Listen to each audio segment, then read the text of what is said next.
Et rebonjour tout le monde. Nous voici à présent dans cette deuxième capsule vidéo de lecture énergétique pour le mois de septembre. J'espère que vous avez apprécié la première vidéo. Si vous ne l'avez pas encore vue, je vous invite à aller dans le descriptif en dessous de celle-ci pour pouvoir y accéder ou simplement sur la chaîne. De toute façon, vous verrez, elles sont empilées. Dans cette seconde partie de vidéo de présentation des énergies pour septembre, eh bien, on va approfondir un peu plus la notion de repositionnement.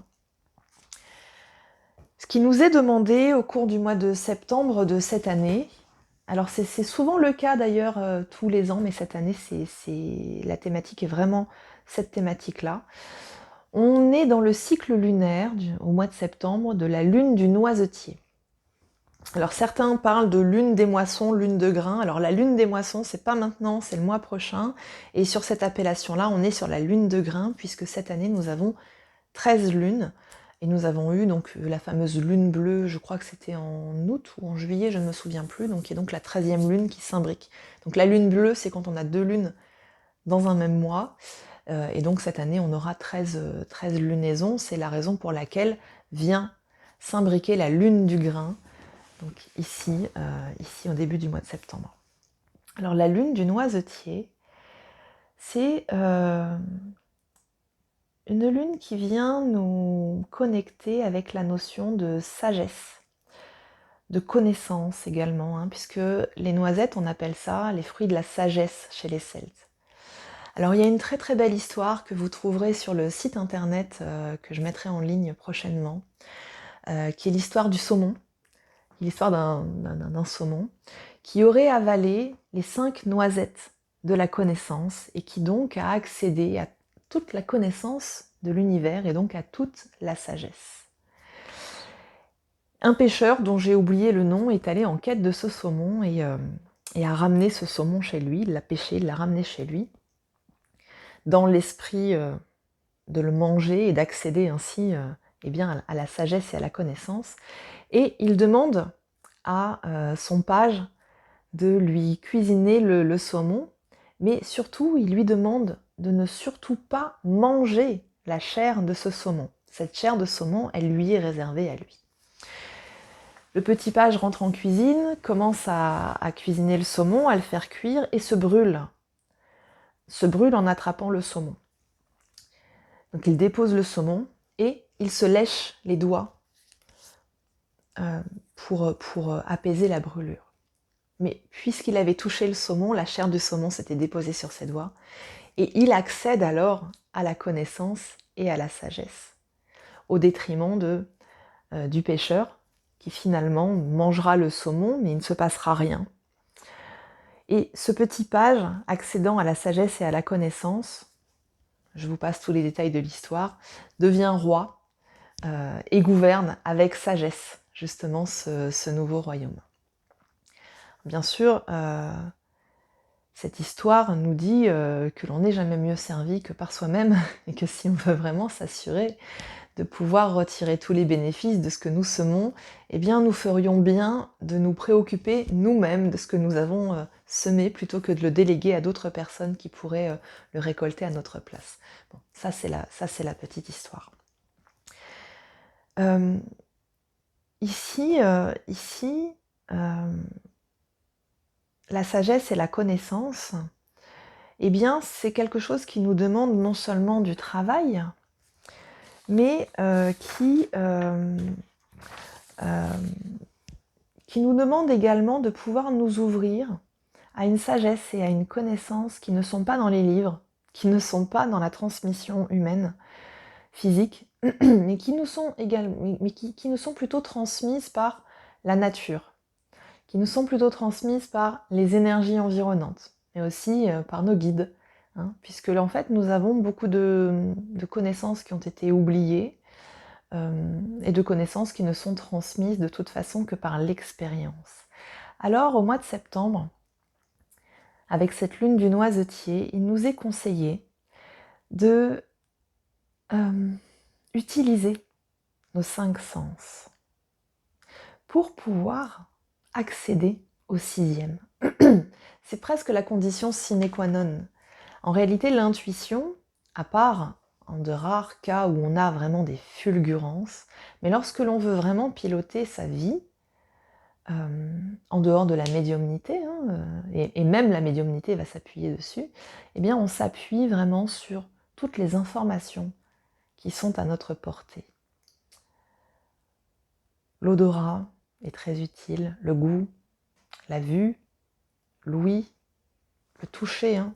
Dans le toucher, on n'est pas toujours que dans le toucher physique, on est aussi dans le tactile immatériel, hein, également plus subtil. Tout ça pourquoi ? Pour nous permettre de nous diriger. On est aujourd'hui dans une période qui est très obscure, je trouve, où c'est très très compliqué de se diriger. On a beaucoup de brouillard mental, et d'ailleurs tout est fait pour brouiller les pistes, tout est fait pour nous endormir. Quel que soit le sujet, quel que soit le sujet, on est matraqué de plein d'informations diverses et variées qui viennent vraiment nous endormir, et les propositions sont tellement variées, tellement vastes que c'est très très difficile de faire ses choix. Et là on nous dit, utilise vraiment tes 5 sens, un peu voilà, comme un Indien qui serait dans la plaine là, qui ne sait pas où aller, et qui, en fermant les yeux et en ouvrant toutes ses autres facultés, ou même en observant aussi, eh bien, capte le sens du vent, capte le chant des oiseaux et sait parfaitement où est-ce qu'il va se diriger pour aller trouver ses ressources, voilà, pour aller chasser ou faire autre chose. L'idée ici, c'est de vraiment pouvoir se connecter plus profondément et plus intimement avec sa guidance intérieure. Sa guidance intérieure, son intuition. Pouvoir entendre au-delà des mots, et pouvoir aussi capter très très finement avec qui on peut se relier, à qui on peut faire confiance, avec qui on peut s'exprimer librement, avec qui aussi on va aller s'associer dans un esprit de partage et de solidarité, pour pouvoir se positionner autrement, faire autrement. Voilà, c'est vraiment naviguer sous le vent, quelque part. Cette lune du noisetier, elle vient aussi soulever autre chose, une autre question qui est là où nous plaçons notre sagesse, rappelez-vous l'histoire du saumon, mais aussi c'est comment est-ce que dans cette intersaison, où on passe du feu à la terre, comment est-ce que nous nous positionnons, nous nous repositionnons entre l'activité et notre besoin de retrait, de repos, de solitude. Comment est-ce que nous honorons nos besoins, sachant que nos besoins ne sont pas les mêmes suivant la période de l'année, mais aussi suivant la période de la journée, ou suivant même la période du mois et les phases de la lune, et que d'un individu à l'autre, les besoins ne sont pas les mêmes. Or, on vit dans une société qui cadre tout et qui nous dit « Ah, à la rentrée, il faut partir, il faut tout mettre en place, tout construire, il faut s'agiter », alors qu'en fait, on est encore dans ce farniente estival qui nous dit que on a plutôt envie de se la couler douce, on a plutôt encore envie d'écouter plutôt les grillons dans son hamac. Bon, même si on n'a pas beaucoup écouté les grillons dans le hamac, suivant les régions dans lesquelles on se situe, parce qu'il n'a pas forcément fait beau partout, mais c'est peut-être justement à cause de ça qu'on a vraiment encore plus que d'autres années cette difficulté à rentrer cette année, et cette envie de continuer un petit peu, de poursuivre un petit peu la Dolce Vita.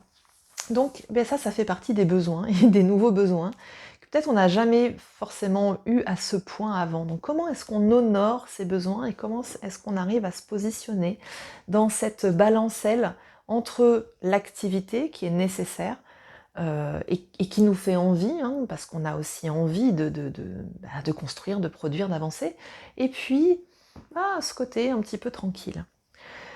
Comment est-ce qu'on trouve l'équilibre également entre les contraintes et la liberté? Alors ça, je dirais que c'est un sujet majeur, on va pas s'étendre dessus parce que je sais que ça fait partie de toutes les conversations qu'on peut avoir en ce moment, avec des contraintes qui se resserrent de plus en plus à tous les niveaux. et cet espace de liberté qui est beaucoup plus compliqué à trouver. Alors bien sûr que la liberté est très intérieure, mais cependant, tout en étant très très libre à l'intérieur de soi, on est quand même confronté très très régulièrement à de plus en plus d'interdictions, de restrictions, voire d'obligations.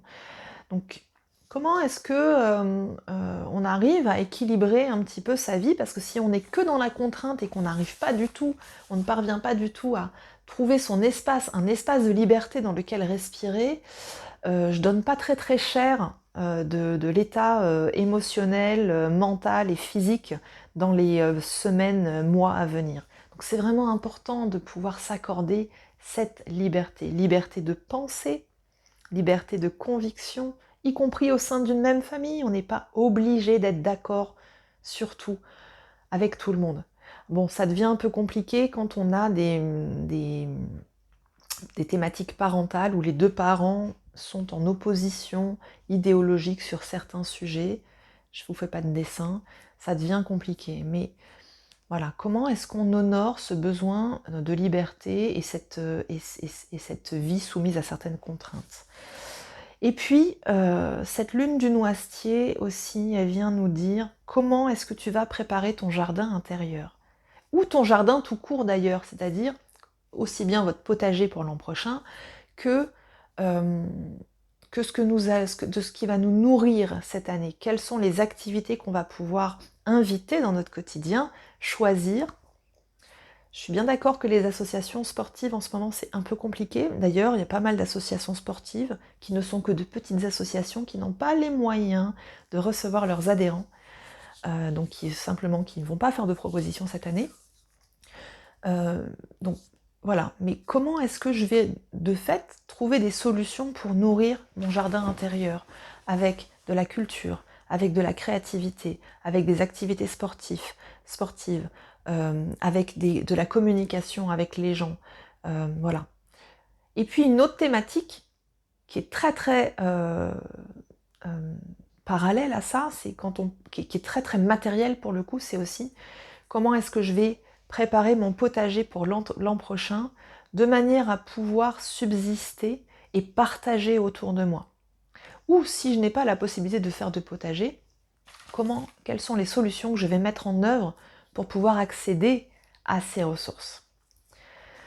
Donc comment est-ce que je prépare mon jardin intérieur? Eh bien je commence à faire des plans. L'idée c'est pas de rentrer dans de la stratégie, mais quand même de pouvoir se prendre un temps pour se poser et se dire j'ai quand même besoin de me nourrir à un certain niveau, d'une certaine forme d'énergie, et donc, voilà, identifier quel type d'énergie, identifier comment je peux faire, à quel rythme, et comment je vais préserver cet espace pour moi.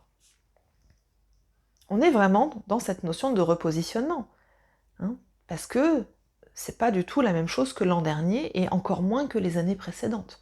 Et ce sera encore autrement l'année prochaine, de toute façon. Donc là, c'est, voilà, comment je trouve une autre place, une autre manière de faire. Et en termes de repositionnement, et là, ça permet de faire la synthèse avec les 3 points précédents qu'on a abordés. Donc ici, la lune du noisetier, avec la sagesse, l'intuition, la connaissance, et le positionnement, et l'équilibre. Et dans la vidéo précédente, la mère du 9e clan, la vieille femme sage, la femme sage, pardon, enfin la femme du soleil couchant, excusez-moi, voilà, et les énergies du signe astrologique de la Vierge. Je parlais d'aspects très très spécifiques avec Vénus au cours du mois de septembre. Je ne les ai plus de tête, mais bon, je vous invite à vous renseigner. Eh bien, on parle très très très clairement d'un repositionnement du féminin. Qu'on soit homme ou femme, hein, c'est pas une question de sexualisation ou on est plutôt dans la polarisation énergétique. Bon, on sait qu'on se dirige de plus en plus vers le féminin, la descente, l'émergence, pas la descente, l'émergence du féminin sacré sur Terre, en rééquilibrage avec le masculin, et on a toujours eu coutume de présenter le féminin comme étant très dans la réceptivité, très dans la douceur, très dans la créativité, dans l'alimentation, le maternage, l'amour aussi, la bienveillance, la sororité, etc. Il y a une nouvelle nuance là qui arrive et qui est prépondérante et plus que jamais, c'est que ce féminin qui arrive est obligé de déployer très fortement ses aspects masculins, de force, de positionnement, de structure, de défense aussi. Et on est très clairement appelé à réaliser cette union intérieure.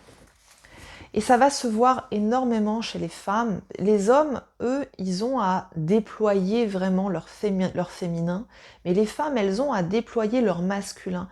Beaucoup de femmes sont dans le masculin, mais dans le masculin qui n'est pas un masculin très aligné, qui vont être dans le masculin de compétition, de coercition, avec des valeurs très yang et qui sont vraiment héritées du paternalisme, du fonctionnement de la société, et donc elles vont avoir tendance à se comporter un peu comme des hommes. Ici, c'est pas question de ça du tout.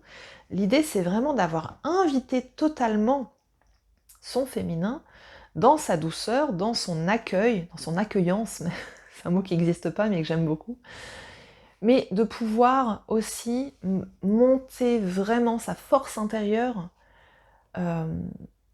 et véritablement se déployer. Et j'entends que le féminin va être particulièrement important dans les mois, les semaines et les mois à venir parce que il va être en soutien, un soutien très lumineux pour pouvoir équilibrer et balancer ce qui se profile.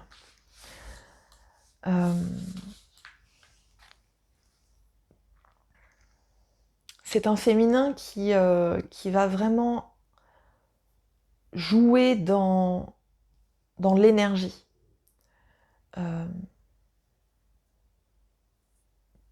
Un féminin combattant.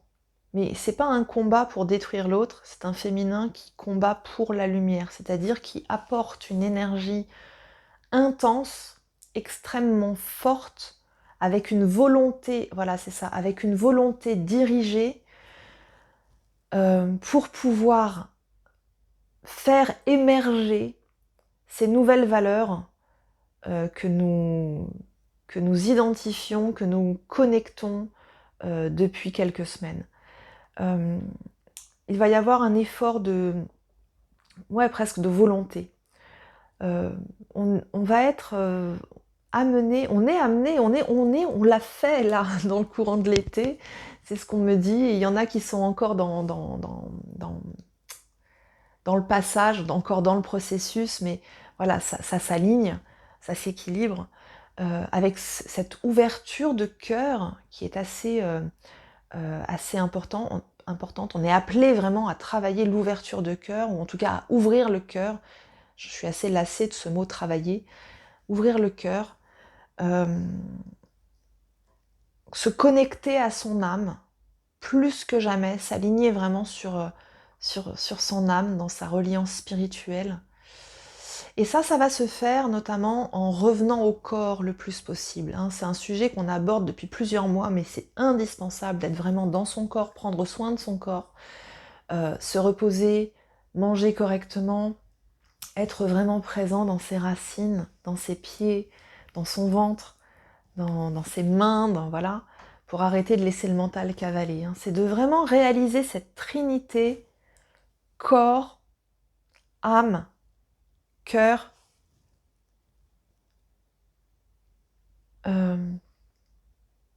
dirigé par un mental qui alors, c'est pas le mental qui dirige, mais c'est porter en fait ces trois éléments, le corps, le cœur et l'âme, soutenus grâce au mental qui va permettre de diriger, d'orienter l'énergie.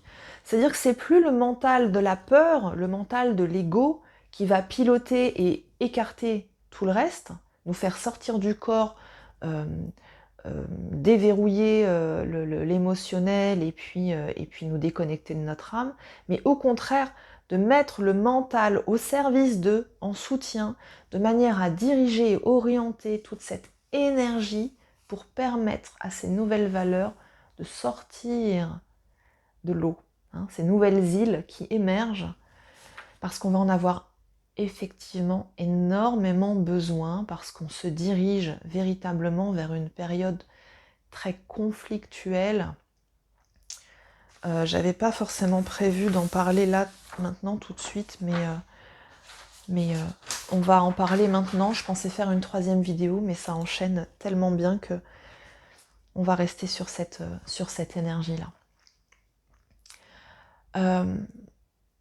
À quoi est-ce qu'on doit s'attendre? Je vais vous parler de là à très très court terme, mais je vais aussi évoquer des choses qui sont normalement planifiées pour la fin du mois de décembre. Donc 21 décembre est une date majeure avec des aspects astrologiques très forts et très difficiles. Mais j'entends parler, j'entends une notion d'accélération des calendriers. Donc il y a des choses en fait qui vont être amorcées très très tôt et probablement dès la fin du mois de septembre, courant octobre, et qui va nous amener au mois de septembre sur une énergie extrêmement chaotique. Et chaotique dans la matière. J'ai eu l'occasion, lors de plusieurs guidances en individuel, de capter des informations qui concernaient le collectif. Donc j'avais notamment des informations qui tournaient autour du 15 septembre, où on me montrait des blocages routiers, des longues files de camions sur l'autoroute.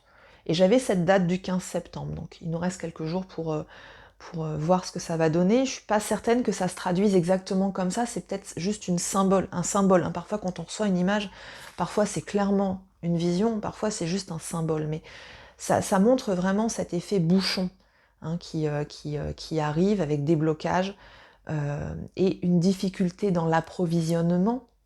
Donc je pense que ça peut être intéressant de pouvoir avoir un petit peu d'avance dans les réserves de nourriture. Pas des gros stocks, hein, mais pour pouvoir pallier, notamment quand on a des enfants, sur une semaine. Hein, ne pas se retrouver le bec dans l'eau parce que on n'a pas pu s'approvisionner pour une raison ou une autre. Donc juste un tout petit peu d'avance, ça peut être pas mal. À quoi on doit s'attendre au cours de la période qui vient là? Le mental va vraiment être mis à rude épreuve. C'est déjà le cas, hein. C'est déjà le cas depuis un certain temps. J'en parlais tout à l'heure, c'est tellement difficile de trouver les bonnes informations, de faire preuve de discernement. C'est tellement difficile de prendre certaines décisions en ce moment. Ce qui revient très très très fréquemment dans les rendez-vous, c'est est-ce que je dois, est-ce que je peux aller me faire vacciner? D'un côté, j'entends que il faut que je le fasse et c'est obligatoire, et si je le fais pas, il va se passer ça, ça, ça. D'un autre côté, on me dit que me faire vacciner, c'est aussi être solidaire et préserver les plus anciens, les plus fragiles. D'un autre côté, j'ai des vidéos qui m'expliquent que si je me fais vacciner, je vais perdre mon âme, je vais mourir, il va se passer des tas de choses, qu'en plus le vaccin ne sert à rien, qu'on manipule mon génome, etc. Ce qui est très très compliqué, c'est que dans toutes ces informations qu'on reçoit, tout est vrai et à la fois tout est faux. Il y a une vérité au milieu. Il y a des choses à interpréter de manière symbolique et de manière un petit peu différente. Mais c'est très compliqué de faire son choix. Et le choix, on essaye de le faire avec son mental, avec son cerveau, et c'est logique quelque part de faire ça. Et en même temps, c'est quelque chose qui doit vraiment venir des tripes. Si demain je choisis d'aller me faire vacciner, c'est parce que j'en ressens profondément que c'est ça que je dois faire, parce que ça m'ouvre des portes pour faire autre chose. Quand je le fais dans ces conditions-là, généralement, j'intègre bien le vaccin parce que je l'ai fait avec mes tripes, je l'ai fait avec ma guidance, et donc je le fais parce que Mes guides m'ont donné les autorisations aussi, m'ont ouvert les portes et m'ont préparé à le recevoir. Et ils le font aussi parce qu'ils savent que derrière, j'ai les ressources pour revenir à moi. Si maintenant je prends cette même décision, mais avec ma tête, mais alors qu'au fond de moi, c'est pas bon, c'est quasiment certain que je vais mal intégrer ça. Je vais mal l'intégrer, ça va être compliqué pour moi. Je parle du vaccin, mais je pourrais parler de n'importe quelle autre forme absorbée, un médicament, un traitement, même un McDo, hein, pour citer, voilà, pour citer ça. Si je vais chez McDo en me disant que je vais être malade, c'est sûr que je vais être malade. Hein. Donc toutes les décisions qu'on prend exclusivement avec le mental, finalement, on a de très fortes chances de ne pas prendre de bonnes décisions. Et là, clairement, ça va être mis à rude épreuve parce qu'on en entend tellement de toutes parts que c'est compliqué. Par ailleurs, il va être mis à rude épreuve. Pardon, excusez-moi. Et je respire. Notre mental va également être mis à très rude épreuve parce que nous allons être dans une recherche frénétique de liberté, de faire autrement, de construire autre chose, de se repositionner, et que parfois on est dans des situations où on a beau chercher des solutions, on ne trouve pas. Et plus on cherche et moins on trouve en réalité. Donc l'idée c'est vraiment de pouvoir, avec la lune du noisetier notamment, utiliser ces 5 sens, s'en remettre vraiment avec confiance à notre intuition. Il va y avoir des très très grosses frictions à venir avec un modèle gouvernemental, des modèles gouvernementaux extrêmement archaïques. On va vraiment voir le côté archaïque du système. Hein, on parle beaucoup de patriarcat, on parle beaucoup de l'ancien monde, mais là, franchement, on revient à des choses féodales. On revient à des concepts féodaux. Et avec un renforcement, avec en plus des dirigeants qui sont convaincus que c'est ça qu'il faut faire. Je ne vais pas m'exprimer en vidéo trop longuement là-dessus, mais il y a des enjeux, clairement, qui dans notre vie quotidienne, nous dépassent complètement, parce que là, on n'est pas du tout câblé de la même manière, on n'est pas câblé sur les mêmes intérêts du tout. Et là, ici, on est vraiment dans un jeu au-dessus du jeu. Donc, des frictions entre ce modèle-là, très archaïque, et qui se plombe et qui se renforce, et qui devient encore plus coercitif pour nous contraindre, et ces idées émergentes, qui sont comme des millions de petits champignons qui poussent, et qui viennent vraiment comme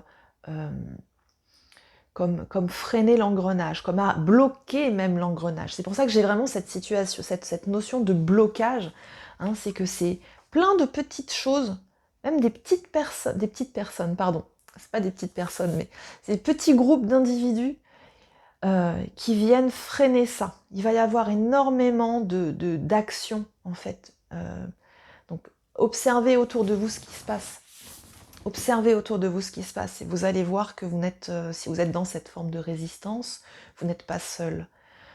Loin de là, parce que il y a quelqu'un de mon entourage la dernière fois qui m'évoquait une vidéo d'une personne dont j'ai oublié le nom et qui a utilisé une image que j'ai trouvée tellement juste, qui disait que nous sommes actuellement comme des rats, qu'un rat, quand vous en voyez un, en réalité, il y en a 10 ou 100 derrière.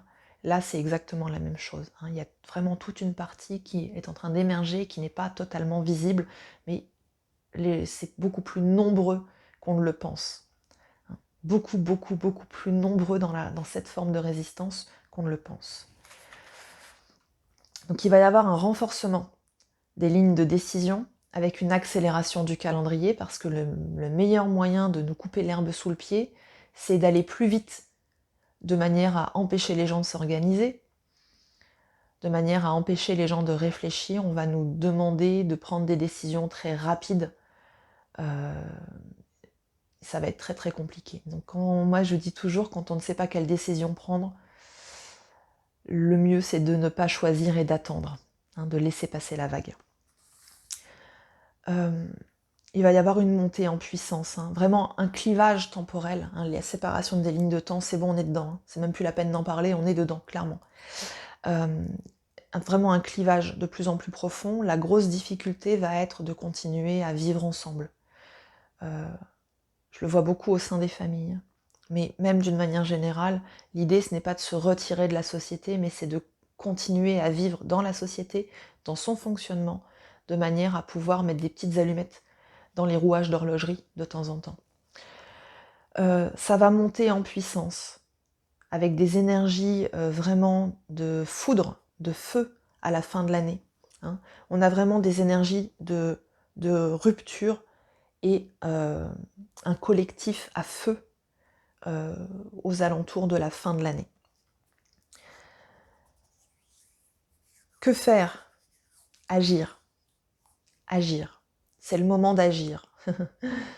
Je parle pas forcément d'aller contre, de mener des actions coercitives, manifester pourquoi pas, mais c'est juste agir pour soi, pour les siens, et mettre en place ces nouvelles valeurs. Mettre en place dans son quotidien, rester, voilà. Il y a des milliards de manières d'agir pour s'aligner sur ces nouvelles valeurs et de manière à venir apaiser un petit peu le feu dans tout ça. Ça va être très très important. Ce que l'on m'a montré, et ce que continue de me montrer, c'est vraiment, il y a deux images qui se superposent l'une à l'autre. C'est-à-dire que jusqu'à présent, on nous a beaucoup invités à surfer sur la vague. Et là, ici, il n'est plus forcément question de ça. Il est question de plonger sous la vague et de découvrir Atlantis sous les vagues. La tempête est au-dessus. Neptune est vraiment à l'œuvre. Neptune et Zeus sont à l'œuvre. Des grosses vagues, du tonnerre, des éclairs, des bateaux qui se fracassent. Et en dessous, au fond de l'océan, la sérénité, les sirènes, les dauphins, les baleines, la magie, la ville engloutie qui se révèle à nous avec ses constructions d'or, dorées. Et dans ce monde souterrain, il y a énormément de choses à faire, à construire, à expérimenter, à recevoir également. La deuxième image très très très présente qui est là, c'est l'image des racines de l'arbre et de la communication entre les arbres au sein d'une même forêt. C'est le mycélium, ce réseau souterrain de racines qui fait que lorsque vous êtes à l'orée d'une forêt, vous voyez bien qu'il y a dans les champs qui entourent la forêt des arbres directeurs. Ils sont souvent assez gros, souvent isolés. On se demande parfois un peu ce qu'ils sont là. Et eux, en fait, sont des gardiens. Ce sont des éclaireurs aussi, qui préviennent par le biais des racines, qui communiquent avec toutes les plantes jusqu'aux autres arbres dans la forêt, qui communiquent vraiment toutes les informations nécessaires à la survie, à la protection de l'espèce.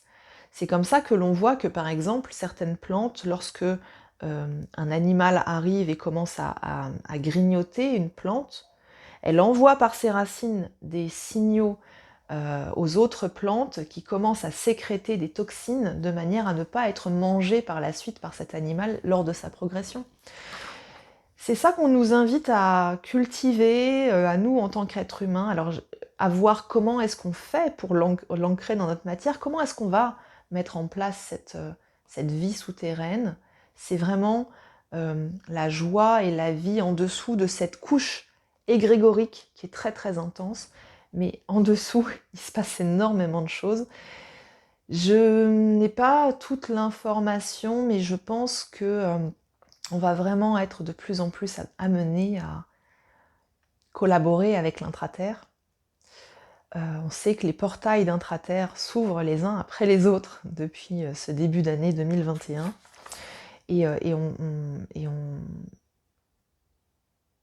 Ouais, je pense qu'on va être de plus en plus amené à travailler dans la profondeur, dans les racines.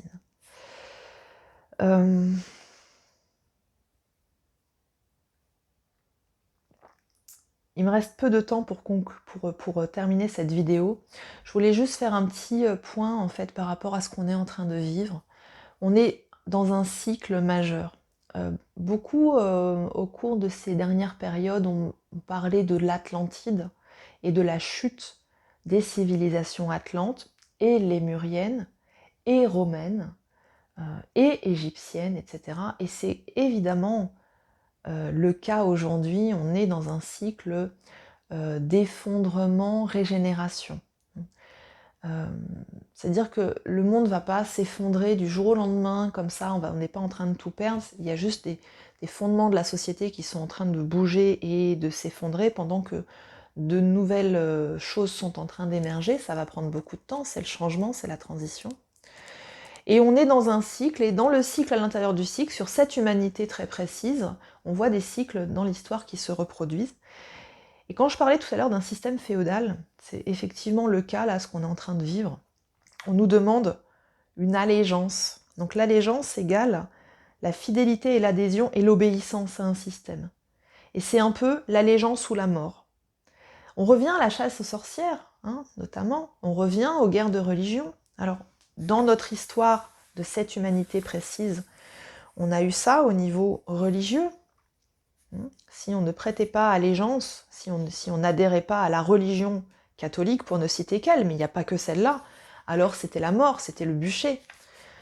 C'est encore un peu en cours dans certains pays du monde, avec d'autres religions et d'autres formes. On a eu ce système d'allégeance politique aussi. Hein. C'est encore en cours dans certaines parties du monde. On doit adhérer à une idéologie, à un parti, ou alors c'est la guillotine, ou alors alors on n'a plus de bûcher maintenant, mais c'est la prison à perpétuité ou la peine de mort. Hein. Pour certains réfugiés politiques, c'est effectivement le cas.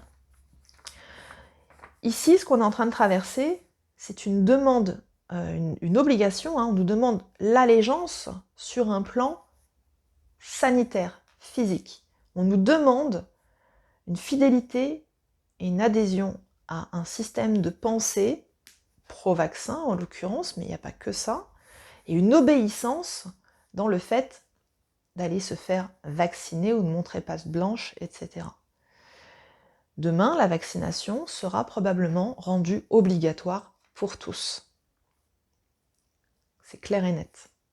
Aujourd'hui, c'est pour les soignants, c'est pour certaines personnes en lien avec le public. Demain, ce sera obligatoire pour tous. Ce serait intéressant de savoir, de se replonger dans l'histoire et de voir comment les gens ont résisté, comment est-ce que finalement on est passé de ces systèmes de demande d'allégeance à d'autres systèmes où on a retrouvé l'espace de liberté.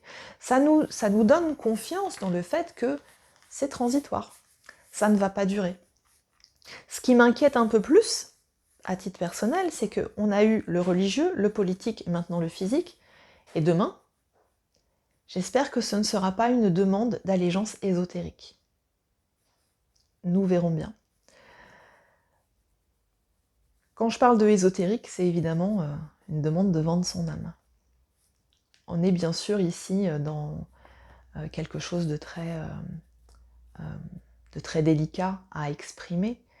Mon propos ici n'est pas de vous faire peur, il est juste de vous faire prendre conscience que, à travers l'histoire, ces choses-là se sont produites et que l'humanité est toujours debout et qu'elle a continué de prospérer, de se développer et de s'éveiller à la conscience et à la lumière.